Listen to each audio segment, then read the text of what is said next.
Ayan, kakabsat at may nagpapakitang problema. May tire na ito yung sinasabing may mababa ang hangin niya, kaya ayusin natin. Ito na nga po yung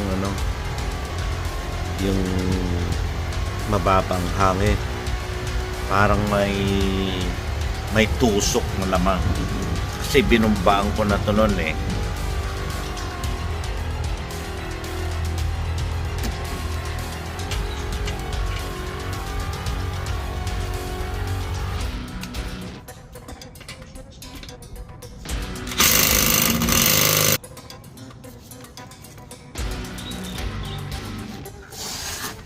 Ayan po yung pako yung nakita ko. Pero maabot naman ng 3 araw. Kaya lang, nakakabahala. Ayan. Kita nyo. Yan po. Kailangan naka-ready na lahat yung mga gamit. Ito yung ipapasok ko. Bago tanggalin yung yung pako. Yan. Kailangan naka-ready lahat. Pag natanggal na yan, ito yung parang ililiham mo yung butas bago isalpak.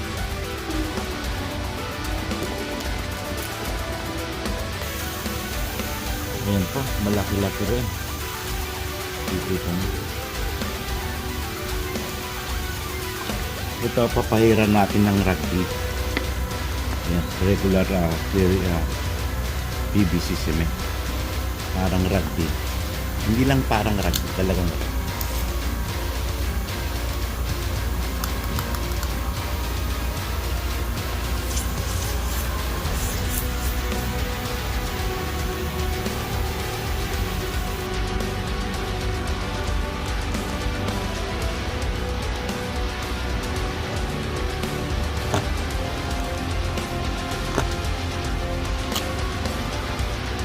Putulin natin. Drill natin.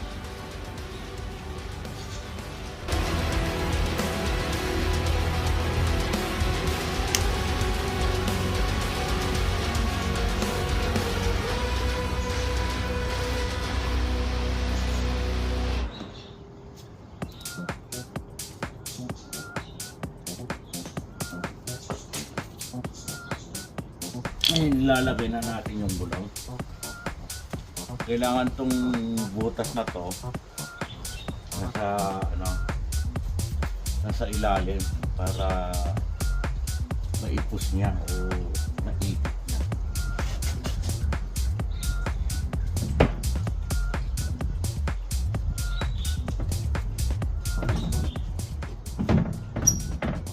Yung katapat niya ang niya pag para pantay yung pagkakahigpit.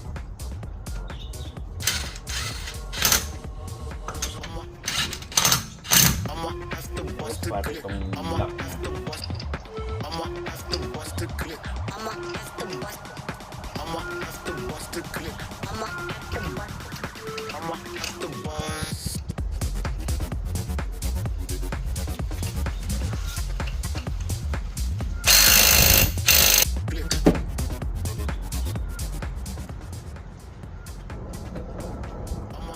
Ayan, ito-torque natin mga 80 to 90 pounds, foot-pounds.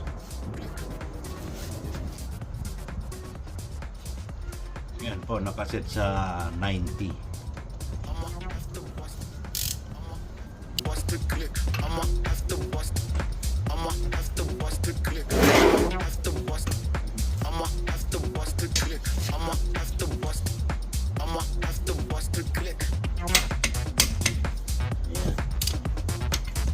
Nag-click na siya, ihinto mo na.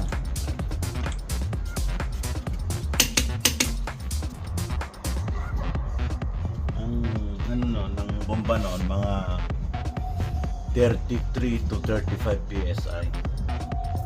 Ang ginagawa ko, lalo na sa likod,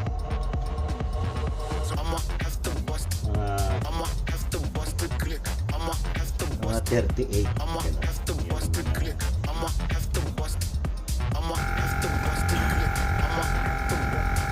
Tapos meron akong PSI gauge. Magandang klase to. May re-reset mo. Ayan.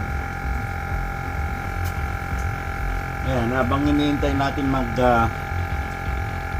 makargahan, tabi-tabi muna natin yung mga gamit.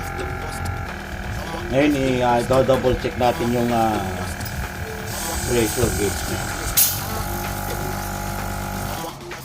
Tapos itong laway natin, gagamitin natin para ma-check kung may leak yung nozzle niya.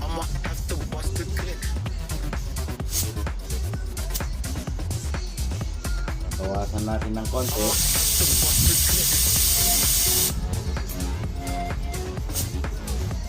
Ayan, okay na po. Bali, 37 PSI, 38 silikot po. Ayan po, nandiyan pa siya.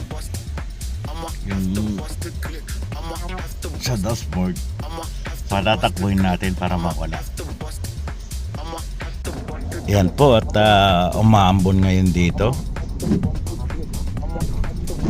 Patatakbuhin natin para mawala yung nasa gauge niya. Yan po, at nawala na siya. Hindi pa ako nakakalayo, nawala na. Okay nga, Rod.